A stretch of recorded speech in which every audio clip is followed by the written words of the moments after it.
Selamat siang, saya Anastasia Rada Sirken dengan NIM 5200111036 akan menjelaskan tentang peran bidang akuntan dalam penanganan dampak COVID-19. Sebelum saya masuk ke inti, saya akan menjelaskan sedikit tentang apa itu akuntansi. Akuntansi merupakan kegiatan mencatat, meringkas, mengklarifikasi, mengolah, dan menyajikan data transaksi. Yang kedua, tujuan, yaitu terbagi atas tiga. Yang pertama, secara umum. Akuntansi secara umum untuk memberikan informasi mengenai keuangan, baik aktiva maupun pasifa perusahaan. Selain itu, menyediakan informasi mengenai perubahan pada berbagai sumber ekonomi perusahaan. Akuntansi juga mampu memberikan informasi mengenai perubahan pada berbagai sumber ekonomi perusahaan, baik itu aset, utang, serta modal. Yang kedua, secara khusus. Tujuan akuntansi adalah menyediakan informasi dalam bentuk laporan mengenai posisi keuangan, hasil usaha, dan perubahan posisi keuangan sesuai GAAP. Yang ketiga, secara kualitatif. Tujuan akuntansi secara kualitatif adalah untuk memberikan informasi secara relevan, menyampaikan informasi yang telah teruji kebenarannya, dan menyampaikan laporan keuangan untuk kepentingan semua pihak yang terkait dengan aktivitas perusahaan.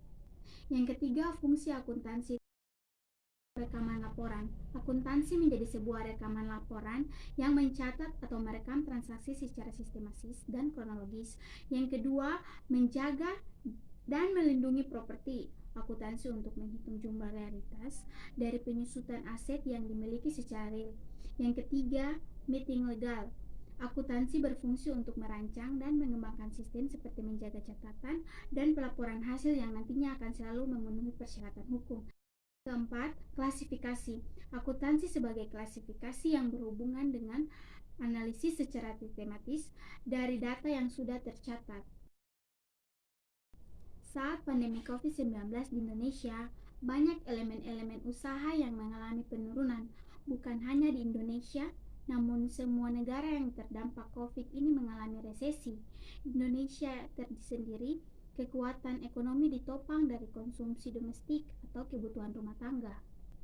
Untuk penanganan COVID-19 di Indonesia, membentuk gugus tugas penanganan yang selalu diupdate data tentang COVID-19.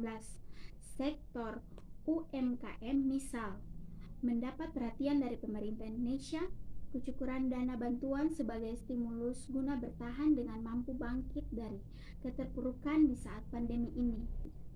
Jika investor berani ambil resiko pada saat COVID-19, ini saat yang tepat untuk membeli saham untuk jangka panjang karena setelah COVID-19 diprediksi bisa meningkat dilihat dari sisi return yang didapat. Wujud peran aktif akuntan milenial di daerah pandemi COVID-19 ini mampu menjadi analis, penasehat atau advisor, mitra teknologi, dan peran baru di dunia usaha.